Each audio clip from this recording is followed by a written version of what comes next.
Que coisa triste, né? Ver um país que sempre foi referência de respeito à sua Constituição ser dragado por uma situação insustentável de abuso do judiciário e de emporcalhamento das suas instituições. Não, é claro que eu não estou falando do Brasil aqui. E repara que eu comecei com a expressão referência de respeito à sua Constituição, né? Nunca fomos assim e ultimamente então nem se fala. A figura dos Founding Fathers lá é coisa séria mesmo, é meio que um espelho para se olhar e falar o que eles fariam a esse respeito se eu tivesse nessa situação que eu estou.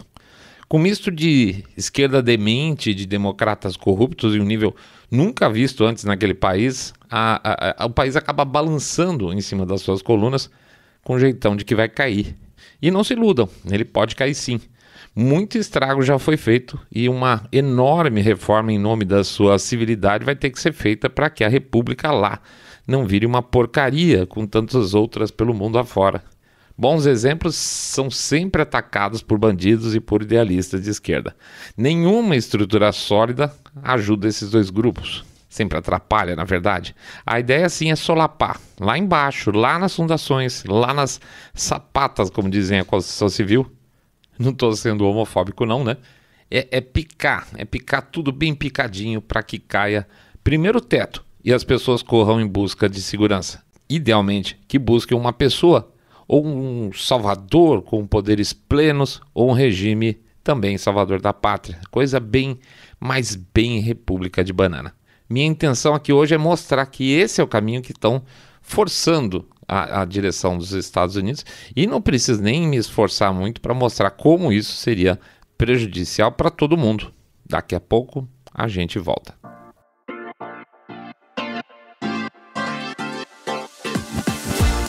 Saindo da bolha. Menos notícia, mais informação para você.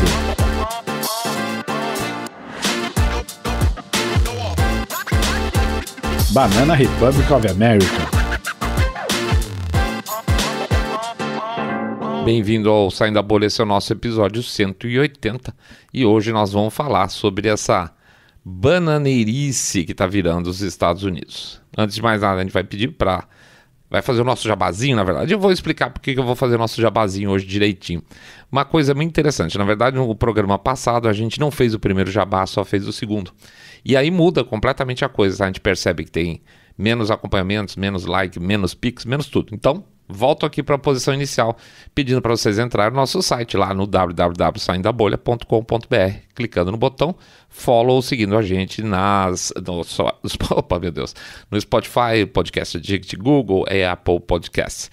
Pede também para fazer o share desse episódio e fazer o famoso boca a boca sarado, contando que vocês estão acompanhando um podcast cabeça direita limpinho supimpa, que detesta, abomina o politicamente correto. Para aqueles que acompanham a gente pelo YouTube, pede lá para dar um likezinho, fazer um comentário, clica lá no sininho para ser notificado, que às vezes eles lembram e avisam você, tá? Pede também para dar uma passada no nosso site Treler. Fica muito surpreso aí, a gente fez umas pesquisas por aí afora, o número de pessoas, por incrível que pareça, que ainda nem sabiam lá no Twitter que tem o nosso Treler, lá, o nosso e-book é bastante grande. Então, mostra que existe uma dissonância entre as pessoas que acompanham a gente no podcast e as pessoas que acompanham nas redes sociais. A transferência não é total, tá? Quem acompanha no Twitter ouve o podcast e vice-versa. Então, de qualquer forma, a gente lembra lá que tem o nosso livro www.treler.com.br, o e-book que fala sobre as malandragens da imprensa. E, finalmente, claro, vamos falar do nosso Pix. Lembrando que doações são sempre extremamente bem aceitas, são elas que movimentam tudo. 1, 2, 5, 10 milhões de reais, pingado não é seco. Ou que R$1 por episódio. R$1 por episódio, gente, ajuda pra caramba. E ajuda mais quando entra no primeiro jabá, tá bom? Falei de tudo resolvido. Vamos pra frente, falar de bananice, vida que segue. Atravessaram o Rubicão. Atravessaram o Rubicão, né? Ou they crossed the Rubicon, como falam os americanos, né? É a expressão que tem sido usada para essa situação que aconteceu agora. Atravessaram o Rubicon, ou o Rubicão, que significa basicamente? Historicamente a história é do... Historicamente a história? Ficou ruim, hein?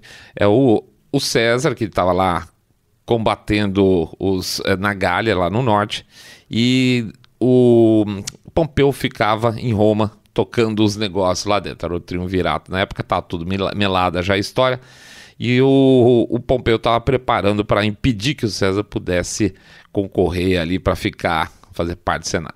E aí que o César falou, eu vou voltar para Roma e vou resolver minha situação aqui. Acontece que esse tal do Rio Rubicão era praticamente a divisa do que era considerado Roma em si para os territórios extras, os territórios conquistados.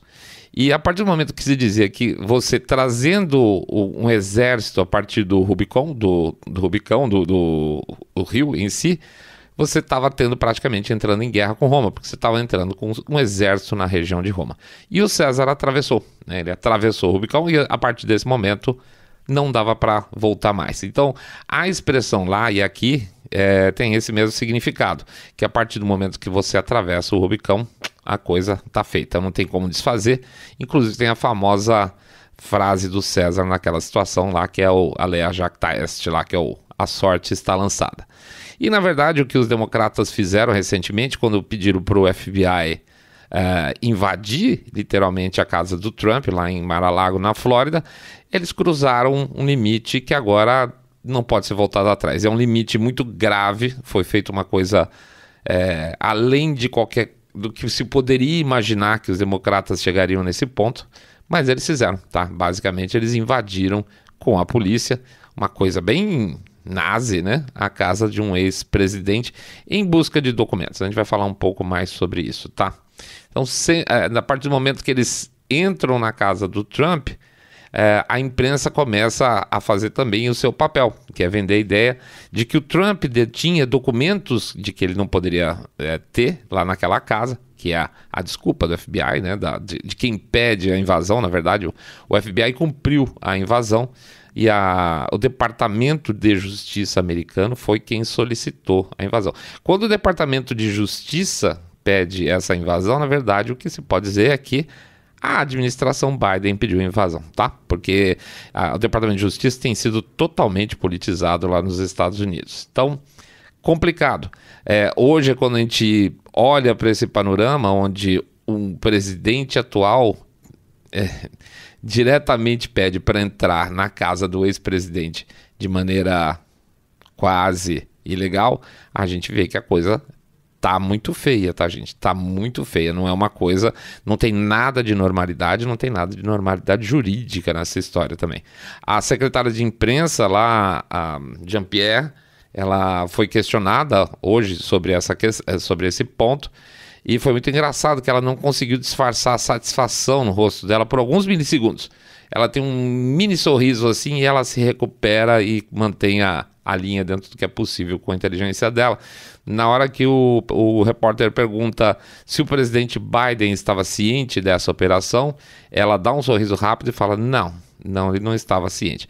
O que é basicamente impossível, tá, gente? Assim, tem 99,9% de chance dele saber, porque é o Departamento de Justiça, ou seja, é como se fosse uma operação que o nosso ministro da Justiça soubesse, o presidente não ficar sabendo, na casa de um ex-presidente. Ora, faça-me um favor, né? Ninguém é tonto aqui. Mas vamos pra frente explicar direito essa história. Mar-a-Lago. O Trump, desde que saiu do governo, né, ele se estabeleceu lá na Flórida. Viver em Nova York para ele seria complicado, seria viver dentro da boca do leão, tá? Foram procuradores de Nova York que andaram criando 1001 complicações jurídicas para ele, tá? Estão tentando há muito tempo, desde que ele saiu do governo, estão tentando catar ele de alguma forma, processar ele por alguma coisa e prender, se possível, ou tornar o cara inelegível, tá? E ele também não seria lá muito bem-vindo em Nova York, como ele já foi antes, né? Antes ele era o cara, era o rei da cidade, aquela coisa toda. Hoje, depois de ser presidente, aquela cidade sendo um ninho de democratas e da mais baixa estirpe, ficaria muito complicado, então, até se deslocar pela rua. Na Flórida, ele tá com a vida sossegada. Durante a administração dele, era para Era lá para Mar-a-Lago, que é onde fica a casa dele, certamente vocês viram, que ele corria para descansar e jogar o golfezinho. A casa, que é uma coisa gigantesca, é esse pedaço de segurança que a equipe do FBI entrou às 6h36 da manhã, vamos dizer assim, com casca e tudo, tá? E o Trump não estava naquele dia.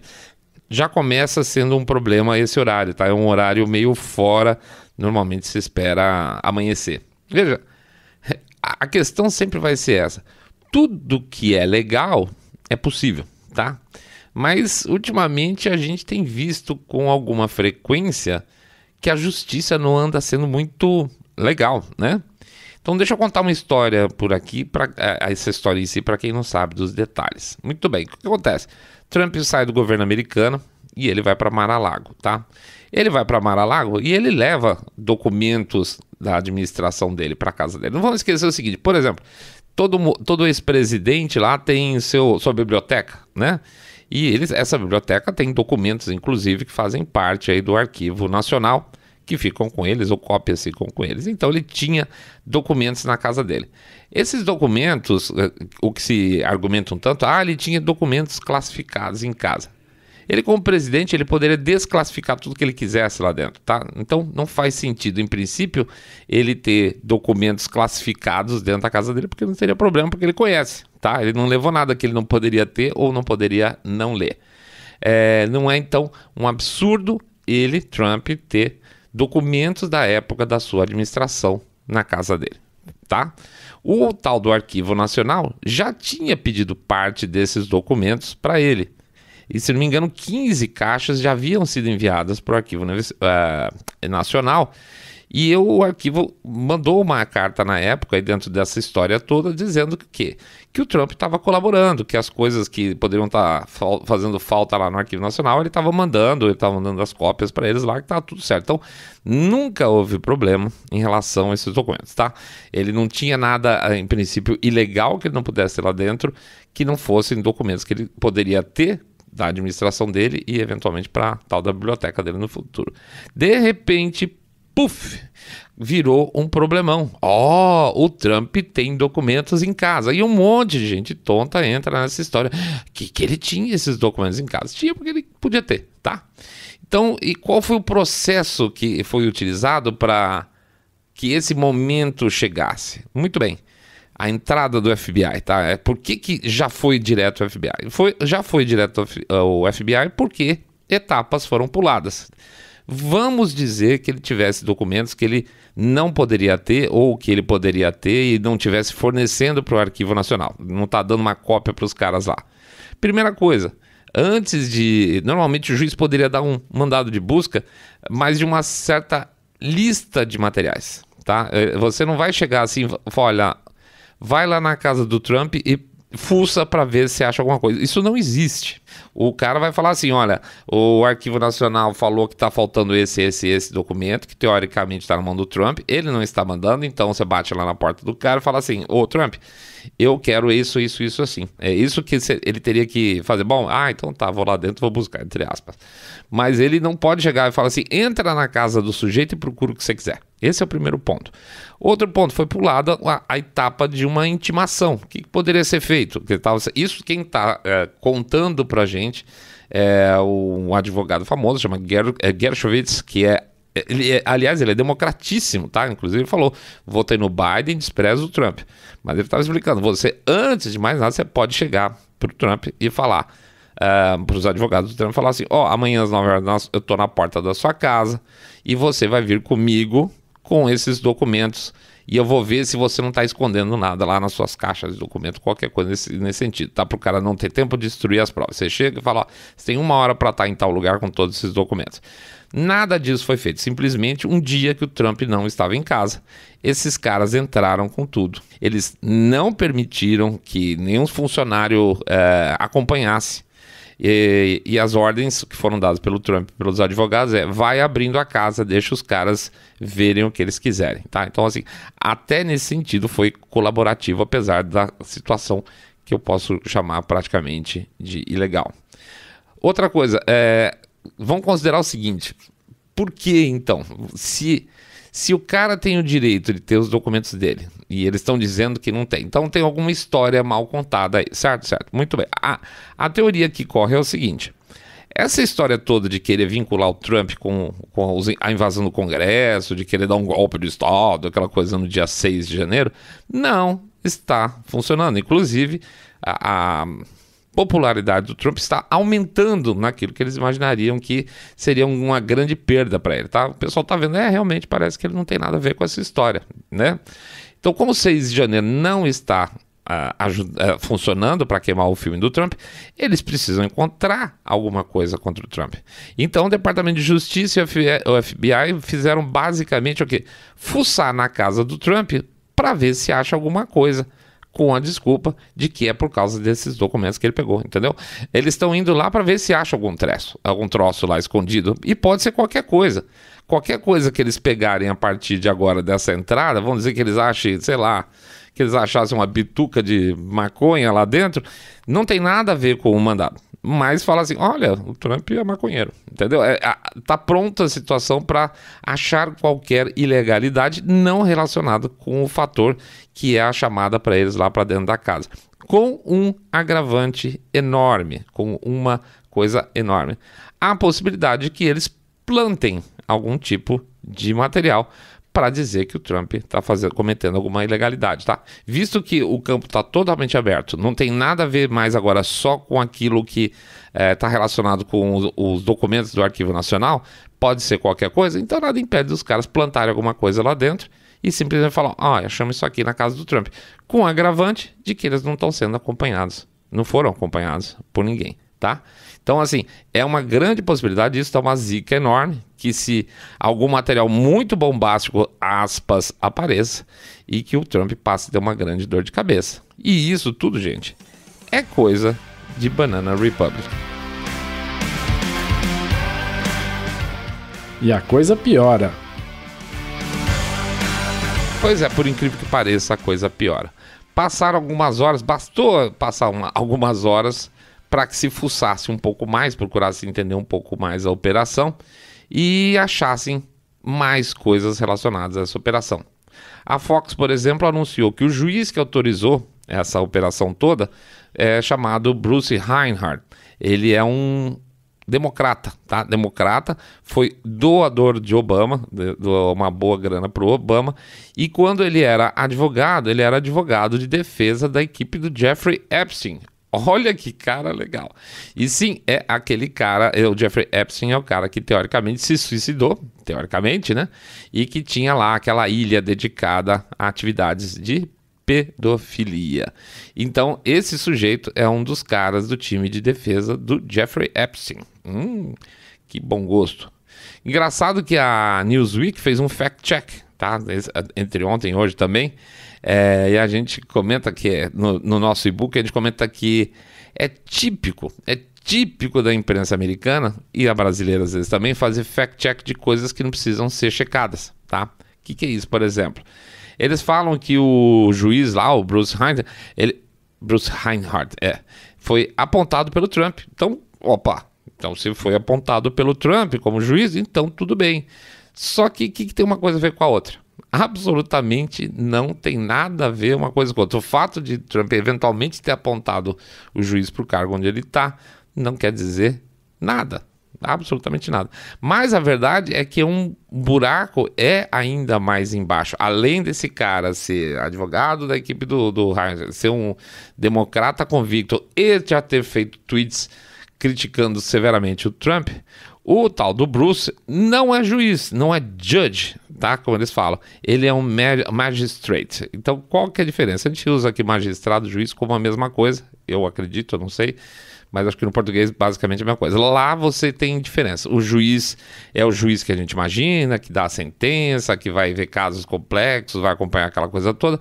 E o magistrate é um juiz de terceira linha. É o cara que vai cuidar mais de, sei lá, vara-família, multa. Quando tem normalmente um caso cabeludo, a finalização, etc.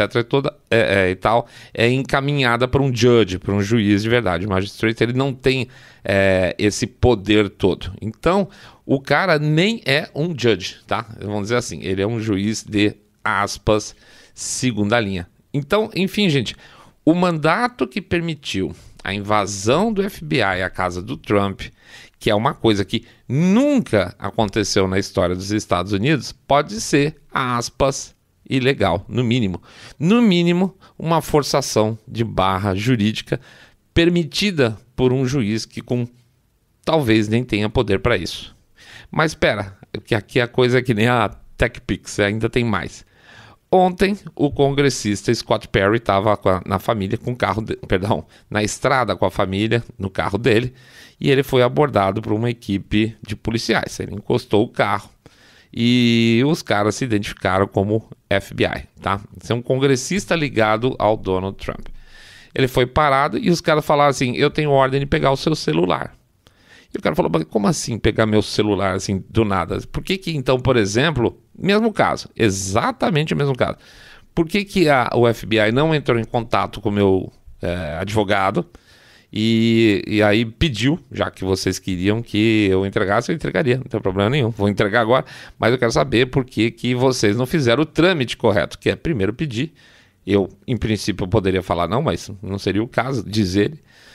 E vocês daria tudo certo, não tem problema nenhum, não tem necessidade de vocês pararem meu carro na estrada com minha família dentro. E os caras foram definitivos: não, me dá seu celular aí. Ele deu, tá? E obviamente ele foi pra imprensa falar: os caras estão abusando da gente de todas as formas possíveis, estão parando carro na estrada com família dentro, né? Tá bonito, né? Tá bem bonito, mas será que foi sempre assim? Será que sempre foi o FBI, foi essa força, aspas, legal aí lutando pelos problemas americanos? Vamos ver se essa história é antiga mesmo. 2 pesos, 2 medidas. Quando a Hillary Clinton foi secretária de Estado do Obama, ela agiu à margem da lei por um longo tempo, não usando os e-mails oficiais e sim sua conta pessoal. É proibido. Por quê? Porque o Estado, num determinado momento, pode falar assim: não, deixa eu ver o que essa mulher está conversando com os outros países, por exemplo, e aí você tem que ter acesso aos e-mails do governo, tá? E ela não usava os e-mails do governo, ela usava a conta pessoal dela. E aí, quando foi pedido, o que aconteceu? Gerou-se uma investigação, que claro, não deu nada, foi mais ou menos, quem acompanhou o nosso caso lá do Obama Gate sabe que isso aconteceu mais ou menos na época da eleição do Trump, tá? Tanto que foi um tal de investiga, depois volta a investigar de novo. E ao final dessa história toda, ela deletou 30 mil e-mails, ela destruiu um servidor, destruíram celulares e chips de celular na base da martelada, literalmente, tá? E nesse caso, vocês viram algum mandado para a casa dela, para que o FBI entrasse e tomasse esse equipamento, celulares, servidores, ou mesmo cópia dos e-mails? Claro que não aconteceu nada, passa limpo até hoje. Tem um caso também famoso do Sandy Burger, que é engraçado que ele ficou com o apelido de Sandy Burglar, né? Sandy Ladrão. Ele era assessor de segurança do Bill Clinton, tá? E além dele ter mocosado lá, escondido do governo americano, que chineses haviam roubado planos de ogivas nucleares, esqueci de avisar, tá? Um assunto super secundário, né? Os chineses roubaram planos de ogivas nucleares. Ele esqueceu e ele foi pego literalmente, depois de alguns anos, com as cuecas e as calças cheias de documentos. Da onde? Do Arquivo Nacional. Esse que está tendo essa questão do Trump agora. Tá? Foi alguns anos depois. E ainda assim, nunca foi, obviamente, enviada uma equipe de FBI para a casa dele para saber se ele devolveu tudo, se faltou alguma coisa, etc. Isso jamais aconteceu e ele não era ex-presidente, ele era ex-secretário de segurança, assessor de segurança do Clinton. O FBI não fez nada a respeito. Ele, no final das contas, ele se declarou culpado, ganhou um tapinha na mão e saiu na boa, como todos os democratas associados à família Clinton. Então, sim, é um país que tem uma justiça desigual, onde basicamente a tendência é que os democratas passem sempre livre, né? Então, o Obamagate tem vários casos de que, se fosse o oposto, meu Deus, ia ter mais nego na cadeia do que vocês podem imaginar. Portanto, é evidente que, como toda república bananeira, um lado da história tem a justiça do seu lado, muito gentil, e o outro tem apenas o peso da lei. E isso, né? Isso quando não há abuso nessa questão legal. Só não compara lá com cá quem não quer. E agora? Bom, e agora que os republicanos estão numa situação interessante, né? A gente falou agora recentemente sobre essas divisões que existem dentro do Partido Republicano, lideranças de grupos distintos, mas boa parte dessas lideranças hoje estão com o cabelo em pé. Por quê? Porque se pode fazer isso com o Trump, pode fazer com qualquer um deles em qualquer outro momento. Até porque a maior parte dessa turma tem menos respaldo popular do que o Donald Trump, evidentemente. Outra coisa que está acontecendo que eu considero bastante preocupante é o discurso, atenção se vocês não conhecem de algum lugar, é o discurso de violência política. A imprensa americana, aquela imprensa aderente aos grupos democratas, principalmente a administração Biden e toda essa curriola, eles estão literalmente plantando um discurso de violência política. Como?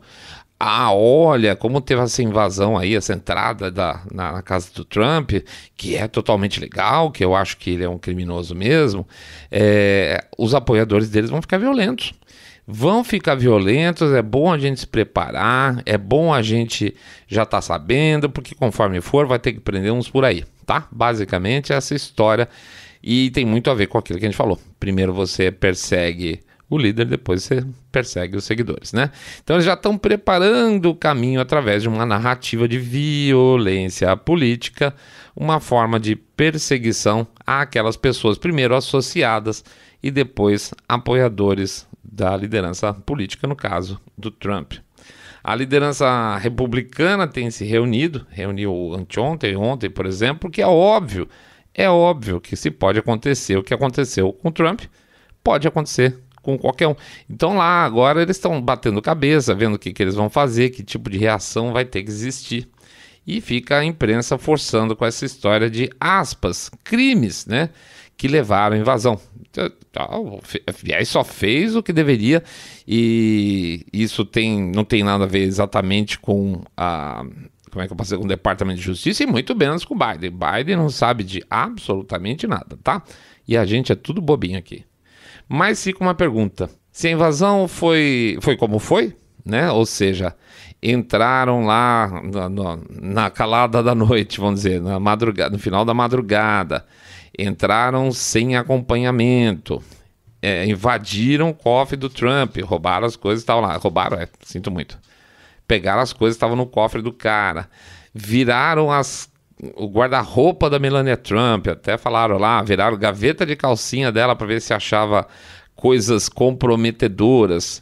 Usaram essa desculpa furada aí do material do Arquivo Nacional.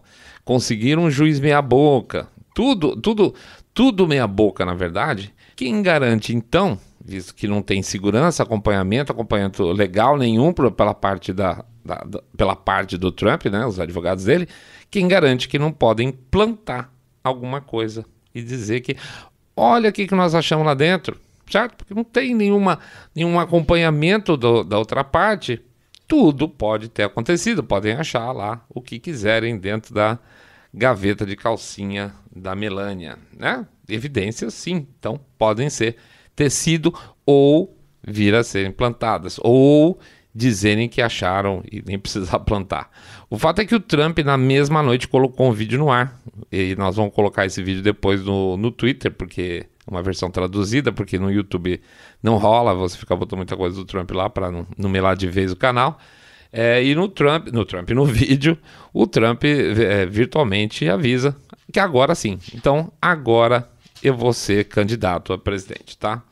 Os congressistas americanos avisam: olha, nós vamos ganhar as 2 casas e na sequência nós vamos começar uma devassa. E eu espero que comecem, tá? Eu realmente espero que comecem.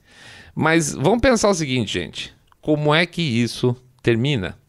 O grande mal de se quebrar as regras do jogo, como estão fazendo agora, é que quando o inimigo recupera o poder, ele pode usar suas regras, né? Você criou o precedente para tudo isso, né? E agora vai ser tudo contra quem quebrou as regras.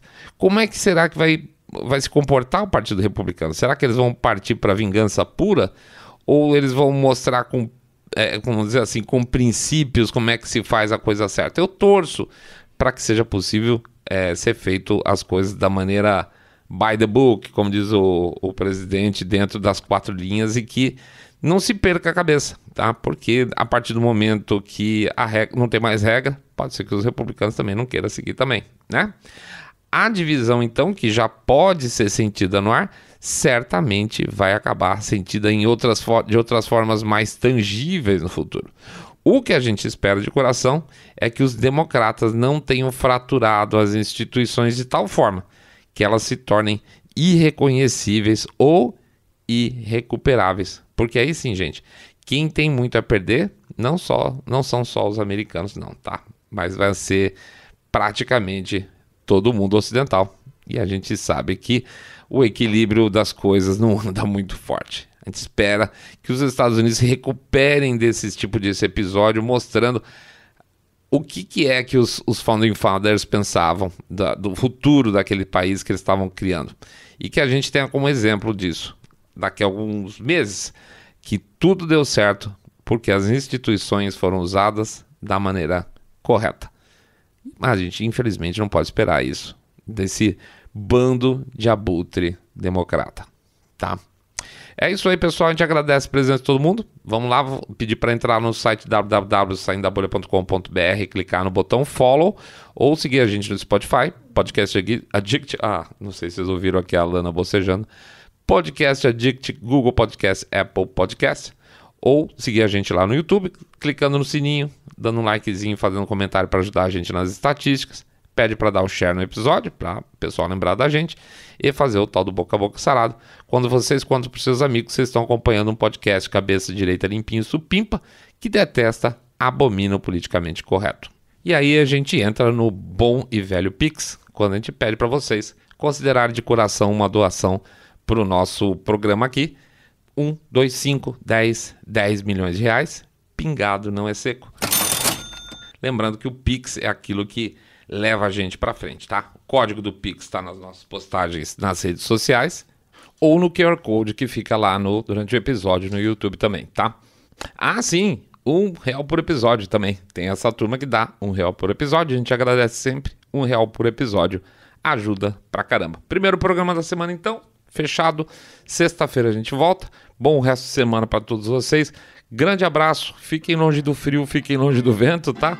Fiquem todos muito, muito mais super, super bem. Saindo da bolha.